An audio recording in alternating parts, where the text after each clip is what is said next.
شيء لله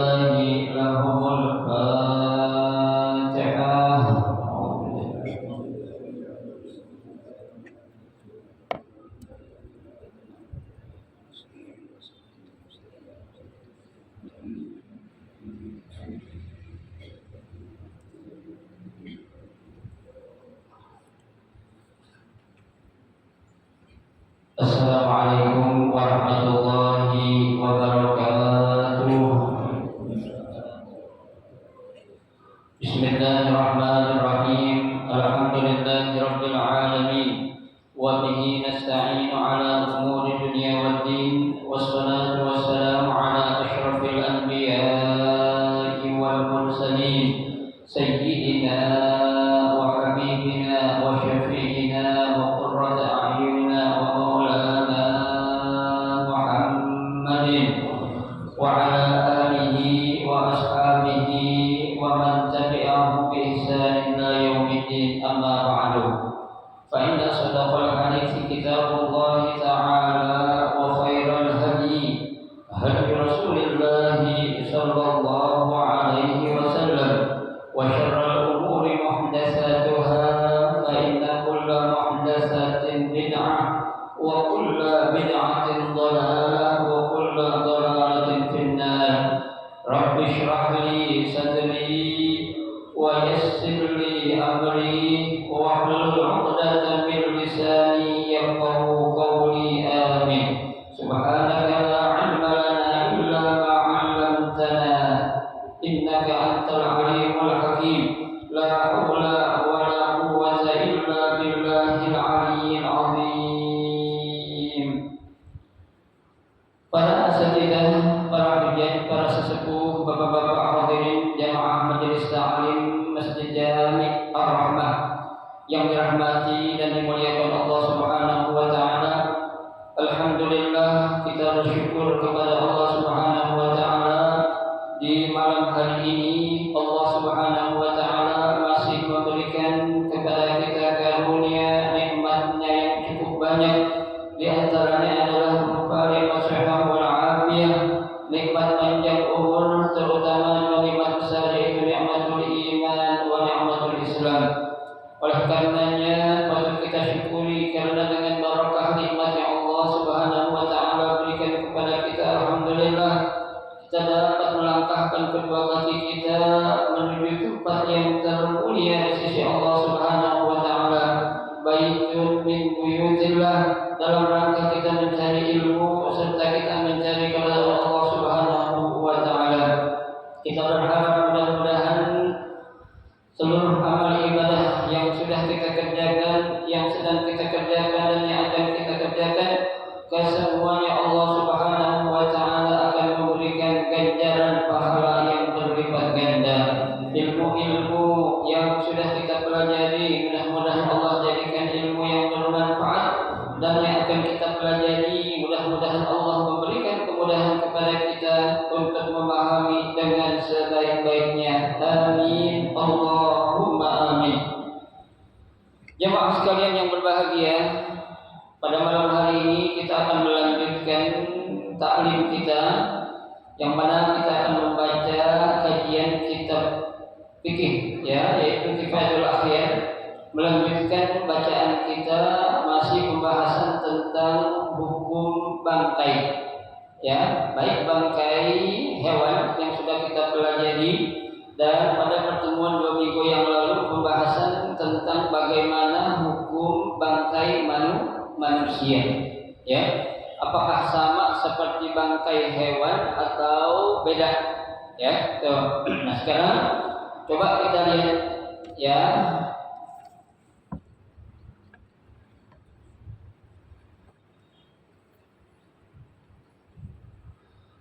Bismillahirrahmanirrahim. Qala al-musannif rahimahullah wa adama naf'a bihi wa bi barakati ulumihi fid dharain. Amin.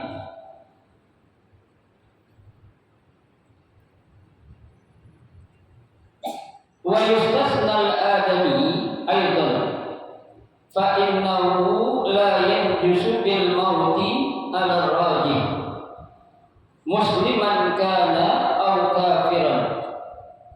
Liqaulihi ta'ala wa laqad karramna bani adama ila akhir ayat. Wa qadiyatut takrim an la yahkuma binajasatihi. Wa qala alaihi salatu wassalam la tunajjisu mautakum fa innal mu'mina la yanjusu hayyan wala mayyitan.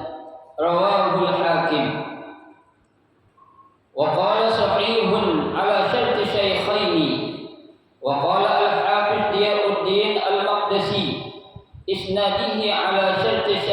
sahihaini wa fi sahihain an Abi Hurairah radhiyallahu anhu anna Rasulullah sallallahu alaihi wasallam qala lahu wa huwa junubun subhanallah innal mu'mina la yanjusu wa huwa ya'ummul muslim wa zimmi wa qila yanjusu bil mauti li'annahu hayawanun tahirun fil hayat ghairu ma'qul ba'dal mauti fayanjusu ka ghairihi wastasna aidan al-janin alladhi yujad mayyitan inda dhabhi ummi fa innahu tahirun halalun wa kadza as-sayd aidan idza mata bid-dabt aw bil-luqmah fa innahu yahillu fi asahhil qawlaini wa kadza al-ba'ir anna idza mata bisahmi fi ghairi manhaj fa innahu yahillu wal jawab anna hadhihi zakatu syar'iyyah wallahu a'lam. Di sini pengarang kitab ataupun muallif mengatakan ada pengecualian tentang hukumnya bangkai, yaitu bangkainya siapa? Al-adami, bangkainya manusia.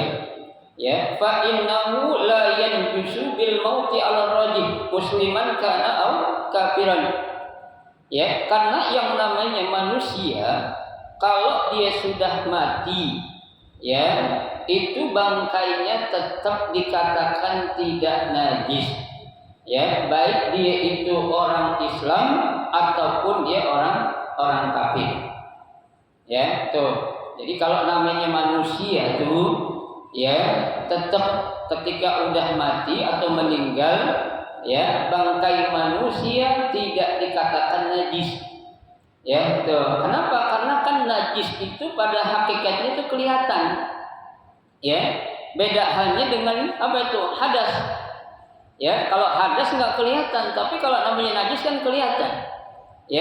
Nah, dari mana kita bisa mengatakan kalau namanya bangkai manusia itu najisnya? Sedangkan orang Islam jangankan melihatnya itu, memakannya aja nggak boleh.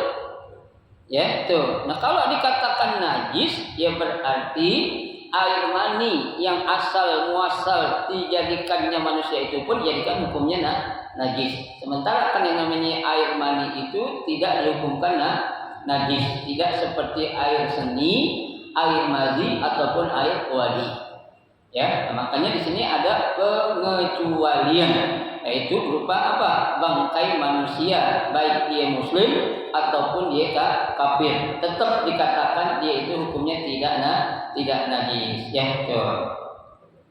Mana dalilnya? Dalam Al-Quran Allah katakan walaqad karramna bani Adam. Walaqad dan sungguh kata Allah, karramna kami telah memuliakan bani Adam. Bani Adam itu artinya semua manusia. Jadi kalau dikatakan bani Adam ini berarti manusia. Ada yang mengartikan anak cucu Adam. Tuh. Tapi yang cocok adalah semua manusia. Karena manusia pertama di bumi siapa? Nabi Adam. Bukan makhluk. Kalau makhluk duluan mana setan? Manusia. Duluan setan. Tapi kalau makhluk pertama manusia adalah siapa? Nabi Allah Adam alaihissalam. Tuh, Nah, Allah sudah katakan, Allah sungguh telah memuliakan semua manusia, tidak dikecualikan. Nah, kalau Bani Adam tadi saya katakan semua manusia, berarti kan bukan yang beragama Islam aja. Yang kafir juga termasuk. Kalau dia sudah meninggal dunia, nggak boleh kita katakan mayatnya itu hukumnya apa? Najis. Kalau kita bilang najis, ada orang anak megang orang tuanya udah meninggal, dia punya wudu batal dong. Kan? Padahal kan kita disunahin ketika orang tua kita meninggal sebelum bungkus kita disuruh apain? Suruh apain dia? Pokoknya kita pamitan yang terakhir dah. Ya, sebelum orang tua kita diapain? Dimakamkan. Ya, itu lihat muka wajah terakhir. Ya, nah kalau kita bilang najis berarti itu kalau ada anak siapa itu dia punya wudu berarti wudunya batal. Kenapa? Karena kena najis padahal dia tidak najis. Ya, itu. Baik. Wa qadiyatut takrim an la yahkuma bi najasatihi. Ya, nah permasalahan yang dikatakan takrim artinya karramna tadi itu artinya apa? La yahkumu bi najasatihi. Jangan sampai mayat manusia itu dijadikan hukumnya apa? Najis. Enggak bisa. Ya, karena manusia itu mulia. Ya, betul. Nah, dalam hadis juga wa qala alaihi salatu wassalam dan Nabi sallallahu alaihi wasallam bersabda, la tunajjisu mautakum. Ya, janganlah engkau jadikan orang-orang yang sudah meninggal dunia di antara kalian itu menjadi apa? Najis. Ya, jangan engkau hukumkan mayat-mayat manusia itu hukumnya najis. Enggak boleh. Kenapa? Fa innal mu'mina ya la yanjisu hayyan wala mayyitan. Ya, karena sesungguhnya orang-orang yang beriman itu tidak boleh dihukumkan najis baik dia dalam keadaan hidup ataupun dalam keadaan mati. Ya, tuh. Meskipun kan ada sebagian tuh ada kelompok orang ya yang kalau kita pakai tempat sholatnya dia dicuci sama dia. Ya, dilapin, digosokin. Kalau kita bukan termasuk kelompok mereka, ada enggak begitu? Ada, itu lebay itu orang itu. Ya, Allah aja bilang enggak najis kok dia berani mengatakan najis.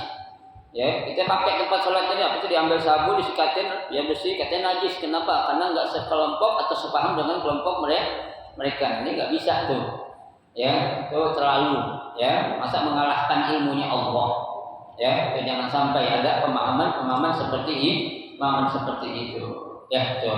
Dan kadang kita keluar juga kata-kata yang kurang pas kita bilang ya, ketika ada kita permasalahan dengan orang lain ya, diajak bai'an ya, Bang Haji diajak bai'an tuh sama dia, najis lah dia. Oh, kata najis keluar lagi ya, padahal enggak pas atau enggak cocok banget kita katakan najis itu manusia ya, karena yang namanya manusia Nabi katakan hayyan aw mayitan ya, dia itu enggak boleh dihukumkan sebagai najisnya itu ya. Baik. Rawahul Hakim ya, hadis ini diriwayatkan oleh Al-Imam Hakim wa qala sahihun ala syarti shaykhaini, bahkan dikatakan hadisnya ini sahih menurut syarat yang disyaratkan oleh dua siapa tuh perawi hadis, yaitu siapa? Al-Imam Al-Bukhari wa Imam Muslim. Ya, jadi kalau Imam Bukhari dan Imam Muslim sudah mengatakan ini hadis sahih, berarti kita enggak boleh meragukan lagi. Ya, karena kalau suatu hadis yang perawinya diriwayatkan oleh Imam Bukhari dan Imam Muslim, jangankan Imam Bukhari dan Muslim, Imam Bukhari saja atau Imam Muslim saja itu sudah dikategorikan hadisnya siapa? Hadis yang sahih. Ya, artinya sahih itu bisa dipertanggungjawabkan. Ya, apanya? Dari segi sanadnya, dari segi perawi hadisnya, ya, itu tidak ada satu perawi hadis atau sanadnya yang apa? Yang terputus. Kalau dari segi perawinya tidak ada perawinya yang tukang bohong. Ya, jangankan tukang bohong, dia melakukan sesuatu yang makruh aja nggak berani. Ya, contohnya dia ya berjalan sambil minum atau makan di pinggir jalan. Itu seorang perawi hadis tuh sangat hati-hati tuh. Kenapa? Karena nanti akan mempengaruhi kedudukan hadis yang dia riwayatkan. Ya, jangan sampai seorang perawi hadis makan di pinggir jalan contohnya. Ya, pinggir jalan, habis itu dia angkat kaki ngerokok. Nah, ini nggak pas ini. Ya, ini akan mempengaruhi apanya? Kedudukan suatu hadis yang dia riwayatkan. Ya, itu makanya hati-hati dia menjaga muruahnya. Ya, jangan sampai ada orang yang melihatnya itu. Ya, bukan saja orang melihat. Ya, dia takutnya dengan Allah. Ya, kalau orang sih bisa dibohongin, tapi kalau Allah nggak bisa dibohongin. Tuh, ya. Baik. Wa qala Hafiz Diyaquddin Al-Maqdisi, ya, berkata Al-Hafiz, ya, Diyaquddin Al-Maqdisi, isnaduhu ala sanad syaikhain. Ya, sanadnya ini bersumber dari, ya, syaikhain, yaitu dua orang rawi yang sahih. Siapa itu? Ya, Imam Bukhari dan Imam Muslim. Ya, jadi kalau dibilang dalam suatu hadis ada syaikhaini atau syaikhani, itu berarti itu hadisnya itu perawinya siapa? Imam Bukhari dan Imam Muslim. Ya, nggak ada yang lain itu, cuma dua aja tuh. Ya. Wa bi sahihaini an Abi Hurairah radhiyallahu anhu, ya, dalam, ya, Sahih Bukhari dan Sahih Muslim dari Abu Hurairah radhiyallahu anhu, semoga Allah meridainya, anna Rasulullah sallallahu alaihi wasallam qala lahu wa huwa junub, bahwasanya Rasulullah sallallahu alaihi wasallam pernah bersabda lahu kepadanya, kepada siapa nih? Kepada Abu Hurairah, ya, wa huwa junub, sedangkan dia dalam keadaan apa? Junub. Ya. Nah, kalau orang junub berarti kan lagi punya hadas, bukan punya najis. Ya kan? Karena kalau hadas itu enggak kelihatan. Ya, kalau najis dia kelihatan, ada rasanya, ada baunya. Ya, kalau junub ada cirinya enggak? Enggak ada bau junub, ada enggak? Enggak ada. Ya, bau hadas ada enggak? Enggak ada. Warna hadas ada? Enggak ada. Ya gitu. Kalau najis biasanya itu melekat pada bendanya, ya. Tapi kalau hadas itu melekat pada dirinya, pada manusianya, ya. Kalau najis itu pada benda, pada bajunya, pada badannya, ya, pada tempat dia sholat, dan itu kelihatan kalau itu adalah sebuah najis. Tapi kalau junub itu melekat pada siapanya? Pada diri manusianya, ya, lantaran suatu sebab. Bisa jadi seorang perempuan karena dia lagi datang bulan, bisa jadi seorang laki karena dia habis bermimpi, itu kan? Itu berarti dia lagi apa? Punya hadas. Berarti hadasnya apa? Hadas besar. Ya, kalau hadas kecil berarti cuma dengan wudu ataupun dengan tayamum. Ya, baik. Apa kata Nabi kepada Abu Hurairah saat beliau dalam keadaan junub? Nabi katakan, subhanallah. Ya, maha suci Allah. Innal mu'mina la yanjusu. Ya, sesungguhnya, ya, orang mukmin itu la yanjusu, tidak boleh dikatakan najis. Ya, atau dibilang najis. Maksudnya bangkai ini. Ya, itu enggak boleh. Ya, nah, Nabi sudah mengutarakan katanya itu dengan kalimat apa? Tasbih, subhanallah. Ya, innal mu'mina la yanjusu. Ya, maha suci Allah, sesungguhnya orang-orang yang beriman itu tidak boleh dihukumkan najis. Nah, bagaimana kalau ada sebagian kelompok yang menjadikan kawannya, ya, yang tidak sepaham atau tidak sependapat dengan dia dikatakan najis? Nah, ini enggak boleh. Ya, padahal siapapun mereka ketika sudah mengucapkan kalimat dua syahadat, ya, maka mereka itu dikatakan siapa? Saudara kita. Innamal mu'minuna ikhwatun. Tuh, sesungguhnya orang-orang yang beriman semuanya itu bersaudara. Ya, kalau namanya bersaudara itu kadang-kala apa? Ya, itu kekuatan ikatannya lebih kuat daripada saudara kandung. Ya, ada orang banyak lebih percaya sama teman daripada sama saudara kandung. Banyakkah? Banyak. Kenapa? Karena ikatan saudara dengan yang lain itu kadang bisa lebih kuat. Ya, kenapa? Karena dia bisa apa? Menjadi orang-orang yang dijadikan apa? Tempat dia berdiskusi. Ya, tempat dia mendapatkan suatu nasihat kalau dia dalam keadaan bersalah. Ya. Tapi kalau dalam keluarga atau saudara kandung kadang kan, ya, contohnya abangnya melakukan suatu kesalahan, adiknya ada rasa apa tuh biasanya? Sungkan, ada perasaan nggak enak untuk ngapain? Nasihatin. Tapi kalau namanya teman yang sesungguhnya dia salah, siapapun harus diapain? Dinasihati. Ya, makanya kan dalam hadis kan Nabi katakan ad-dinun nasihat. Ya, agama Islam itu adalah suatu nasihat. Ya, nasihat itu banyak penuh tuh. Ya, tuh. Baik. Wa huwa ya'ummu al-muslim wal-dhimmi. Ya, nah hadis Nabi yang mengatakan tadi subhanallah innal mu'mina la yanjus, itu sifat hadisnya ini mencakup umum. Ya, untuk siapa itu? Ya, itu al-muslim wal-dhimmi. Baik itu orang-orang muslim dan juga orang-orang kafir zimmi. Ya, kan saya bilang tuh orang kafir ada dua, ada kafir zimmi, ada kafir harbi.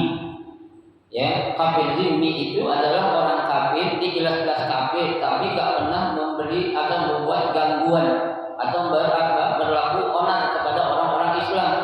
Tapi kalau orang-orang kafir harbi, dia udah nggak masuk Islam, tapi nyari gara-gara.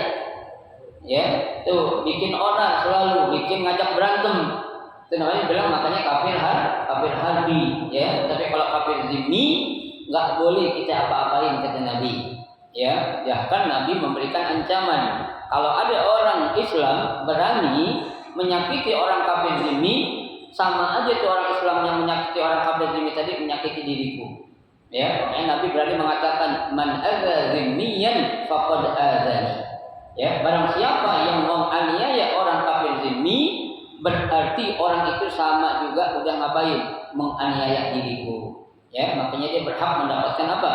Perlindungan dari orang Islam. Karena kenapa? Karena dia nggak bikin macam-macam. Ya, nggak nyari gara-gara, nggak harus berantem, nggak nyari musuh. Dia hidup damai di tengah masyarakat tuh. Ya, itu indah kalau seperti itu tuh. Ya, artinya saling apa? Menghormati antar umat beragama. Ya, jangan ada sampai keributan. Ya, biarin mereka tidak masuk Islam karena mereka belum dapat hidayah, biarin aja. Itu bukan urusan kita. Kenapa? Karena yang akan memberi hidayah adalah siapa? Allah Subhanahu wa taala. Ya tuh. Karena kalau manusia itu hanya apa? Minta sama Allah biar apa ya? Tuh orang dikasih hidayah. Tapi memberi hidayah adalah dari Allah Subhanahu wa taala. Jangankan kita, Pak. Nabi Muhammad aja bisa enggak ngasih hidayah? Enggak bisa. Nabi Muhammad hanya mengasih jalan menuju hidayah. Ya, sampai-sampai kan Nabi Muhammad seringkali saya katakan itu mendapat teguran ketika akan menolong membantu seorang pamannya yang sudah sangat luar biasa membantu perjuangan ponakannya. Sampai-sampai Nabi bilang, udah saya doakan paman, semoga paman ini masuk surga. Tapi turun ayat dari Allah. Apa kata Allah? Innaka la tahdi man ahbabta. Ya, sesungguhnya engkau wahai Muhammad enggak bisa memberikan hidayah kepada orang yang paling kau cintai. Ya tuh, walakinnallaha yahdi man yasha. Akan tetapi Allah lah yang akan memberikan hidayah kepada siapa? Kepada orang-orang yang dia kehendaki. Ya tuh, kenapa? Karena kalau pilihan makhluk biasa kadang ada salah, ada benernya. Tapi yang namanya pilihan Allah ada salahnya enggak? Ada. Ya, kita harus pahami Pak, kata yahdi man yasha artinya man yasha itu menurut Allah. Ya, kalau menurut manusia atau menurut makhluk yang lain bisa jadi ada salah atau benar, bahkan banyakkan salahnya. Tapi kalau kehendak Allah sudah dipastikan itu tidak akan ada salah atau keliru. Al khair wa mukhtarullah. Yang terbaik itu adalah pilihan Allah. Ya, Allah tahu nih orang pantas dikasih hidayah. Allah tahu nih orang pantas belum dikasih hidayah dulu, nanti aja. Kenapa? Karena Allah yang Maha mengetahui atas segalanya. Ya. Jadi hadisnya ini mencakup umum, bukan saja orang Islam, tapi juga orang kafir zimmi. Ya, baik. Wakila. Nah, ada pendapat lain juga mengatakan, ya, saya ulang lagi. Jadi kalau dalam ilmu fikih ada kata-kata kila wa qala, ya, ini kata Imam Syafi'i, pendapatnya ini menunjukkan pendapat yang lemah. Kenapa? Karena kalau kila itu katanya, ya itu, ada pendapat yang mengatakan, ya itu apa? Ya, yang jusu bil mauti. Ya, ada pendapat lain mengatakan kalau manusia yang udah meninggal itu tetap hukumnya apa? Najis. Ada sebagian pendapat nih, ya kenapa? Li'annahu hayawanun tahirun fil hayah. Karena manusia itu juga bagian dari hewan yang suci saat dalam keadaan masih hidup. Ya Pak, Bapak pernah belajar ilmu balaghah kan? Baqarun apaan tuh? Hayawanun, insanun, hayawanun. Ya, itu kan sama-sama hewan ya. Tapi yang namanya manusia itu adalah hayawanun nautiq. Ya, manusia itu adalah hewan yang bisa berbicara. Ya, tapi kalau bakar apa itu?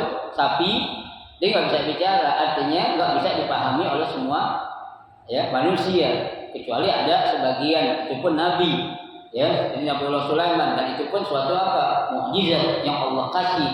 Bukan seperti kita ada orang belajar bisa ada sekolah kali khusus untuk memahami bahasa binatang, ada nggak? Belum ada Pak. Ya, kalau ada saya mau tuh. Ya, maksudnya S1-nya aja. Ya, belajar untuk memahami ilmu bahasa binatang. Kenapa? Karena itu nggak bisa dipelajari. Ya, karena itu adalah suatu ilmu yang memang merupakan mukjizat. Ya, hanya Allah berikan kepada para nabi khusus. Ya, tuh. Dan juga nggak semua nabi. Tuh, seperti hanya kepada Nabi Sulaiman alaihissalam. Tuh, ya. Jadi sebagian ada yang mengatakan kalau bangkai manusia itu tetap dihukumkan najis. Dia suci saat dalam kehidupan waktu dia masih hidup saja. Ya, tuh. Baik. Ghair ma'kul ba'dal maut. Ya, tuh, dan tidak boleh dimakan setelah ya meninggal. Fayan jusu ka ghairihi, maka ya hukumnya najis seperti yang lainnya. Ya, kalau di sini nih kata-katanya ini kelihatannya kurang cocok. Ya, ya dalam Islam itu kan nggak ada orang makan daging manusia. Ya, ada orang makan daging sapi. Ya, enggak semua hewan aja boleh dimakan oleh manusia yang beriman. Ada jenis-jenis hewan ma'kul, ada jenis hewan ghair ma'kul. Ya, ada hewan yang boleh dimakan, ada yang enggak boleh dimakan. Ya, itu karena ada apanya? Ada ketentuan-ketentuan yang dibatasi dalam agama kita yaitu agama Islam. Ya, itu. Baik. Wastasna aidan al-janin. Ya, nah ada pengecualian juga seperti halnya janin. Janin di sini maksudnya Pak, ya, yang sudah menjadi seperti apa tuh? Ya, ada hewan, ya, induknya disembelih, tapi dia dalam keadaan apa ya? Hamil. Ya, itu anak dari ya induk yang disembelih tadi itu hukumnya apa? Halal atau haram? Dia mati, halal atau haram? Halal. Boleh dimakan. Ya, kenapa? Karena yang disembelih adalah induknya. Karena otomatis Pak, kalau emaknya disembelih anaknya pasti mati. Mau usah disembelih lagi itu anaknya, jangan. Udah dia udah halal. Cukup hanya yang disembelih siapanya? Ibunya saja atau emaknya. Ya. Tak mungkin, itu bukan hitungan jangan detik lagi, kurang dari detik juga ketika ibunya atau induknya sudah mati disebabkan karena sembelihan, pasti juga janin yang ada dalam perut tuh si emaknya sudah mati. Ya, sembelih lagi tuh atau kita buang yang kita makan, nggak bisa, itu halal hukumnya Pak. Ya, janin yang ada dalam perut hewan betina yang kita sembelih, ya meskipun udah mati, ya karena yang kita potong adalah apanya? Induknya, ya gitu. Baik, sini ada keterangannya nanti. Al-janin alladhi yujad mayyitan inda zabhi ummihi itu. Ya, ada anak hewan ya yang ada dalam perut betina tadi, dia mati saat setelah disembelih siapanya? Ibunya. Ya, fa innahu tahirun halalun tuh.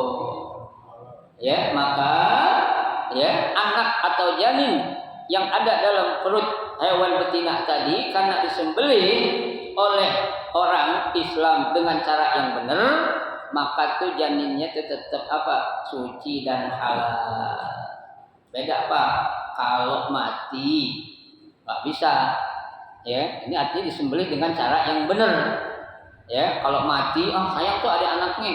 Ya, ambil anaknya aja, emaknya buang karena udah jadi bangkai. Sama, emaknya bangkai, anaknya udah bangkai. Tapi kalau disembelih dengan cara yang benar, menurut syariat seperti kita kurban atau kita sembelih ada acara-acara itu, ya, kalau emang dinyatakan ada janin, anaknya dimakan boleh, karena nggak perlu disembelih lagi, karena hukumnya suci dan halal. Ya, itu. Baik. Kaza aidon, ya, wa kaza asoid aidon, ya, begitu pula, ya, binatang buruan juga. Idza mata fid dokti abi aibil lutmah fa innahu yahillu fi asahhil qaulain. Begitu juga binatang buruan. Ya, binatang buruan itu yang disembelih dengan cara apa tuh? Pakai tombak atau pakai senjata, ya. Nah itu karena memang ini ada sesuatu. Jangankan pakai tombak, Pak. Ada orang miara anjing, ya. Anjing yang dipakai buat berburu. Ya, anjing helder biasa itu. Ya, nah itu hewan anjing yang dilatih. Ingat, hewan anjing yang terlatih, bukan anjing liar. Ya, kalau hewan anjing terlatih itu dipakai untuk berburu, maka hasil buruan dari anjing itu juga hukumnya apa? Halal. Ya, halal. Ya, tapi sebabnya memang ada unsur-unsur niat memang ingin berburu. Kenapa? Karena kalau kita pengen cara seperti hal yang biasa kita sembelih, kadang menemukan banyak mudaratnya, bahkan kesulitan. Satu, mungkin karena itu binatang liar contohnya. Ya, jangankan seperti rusa dah, janganlah rusa kan biasa gitu tuh.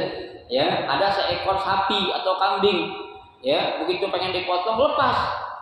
Ya, dari ikatannya masuk ke rumah warga, itu kan bahaya itu. Udah tembak aja, boleh nggak?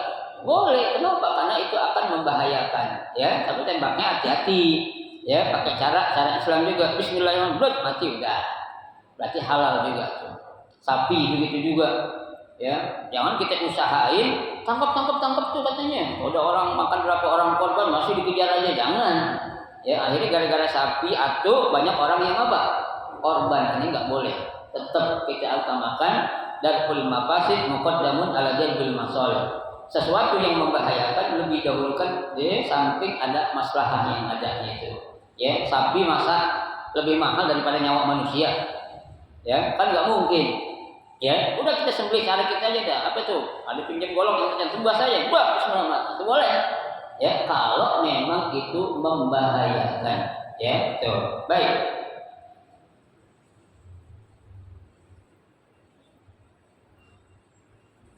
Fa'innahu yahillu fi asahhil qaulain. Itu bahkan itu hukumnya halal menurut pendapat yang sahih dari dua pendapat. Wa kadza al-ba'ir an-nadi. Tuh, seperti ontak liar. Ya, ada ontak tuh kan? Ya, idza mata fi sahmi fi ghairil manhal fa innahu yahillu. Tuh, ada ontak liar itu, ya, tuh kalau pengen disembelih dia susah banget itu, tapi dipakai dengan cara yang lain dah. Ya, pakai tombak atau pakai senjata yang lain dah, itu hukumnya apa? Halal dan boleh dimakan itu daging yang disembelih dengan cara seperti itu, ya. Cuma jangan diartiin kayak sembelihan yang ada sekarang ya, Pak. Ya, seperti yang di Australia, ya, yang di Cina itu enggak punya peri kehewanan itu. Ya, karena mereka masih memungkinkan hewan yang mereka pegang juga dalam keadaan lemah. Ya, enggak ngamuk, enggak liar, enggak apa gitu kan. Kadang mereka masukin langsung sembelih, putus palanya. Ya, jangankan begitu, Pak. Masuk mesin begitu keluar udah daging, udah bersih. Ya kan, terus semuanya dicampur aduk itu. Ya, itu naudzubillah itu. Ya, itu namanya itu apa? Penyiksaan terhadap apa? Hewan, ya, ataupun binatang. Ya, kan kita aja, Pak, waktu nyembelih Nabi suruh, fa iza zabahtum fa ahsinu zabha. Ya, apabila kamu menyembelih, maka apa? Ya, fa ahsinu zabha. Ya, perbaikilah, ya, atau apa, santunlah dalam menyembelih. Ya, itu. Baik.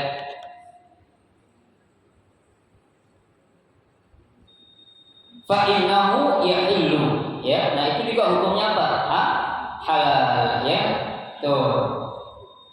Wal jawab anna hadhihi zakatun syar'iyyah. Ya, nah dijawab bahwasanya ini adalah apa? Sesuatu hal-hal yang mencakup dalam syariat kita. Artinya memang ada dalam syariat kita apabila ada hewan-hewan yang sekiranya liar dan akan memberikan bahaya buat makhluk yang namanya manusia, dalam hal kita menyembelih boleh kita pakai cara yang lain. Kenapa? Karena hal itu ada dalam pembahasan dalam ilmu syariat atau ilmu fikih dalam agama Islam. Ya, qala wa yusalul ina min bulughil kalbi wallahu a'lam wa a'lam bissawab. Ya, nanti insyaallah kita akan lanjutkan bagaimana cara membersihkan bejana yang bekas dipakai minum sama anjing. Ya, apakah kita boleh juga pakai minum lagi habis anjing minum di situ? Ya, atau kita pakai itu airnya buat kita wudhu atau buat mandi boleh apa enggak? Insyaallah dalam kesempatan 2 minggu yang akan datang kita akan bahas. Mudah-mudahan Allah berikan kita sehat, panjang umur sehingga kita bisa menggali ilmu agama dengan sedalam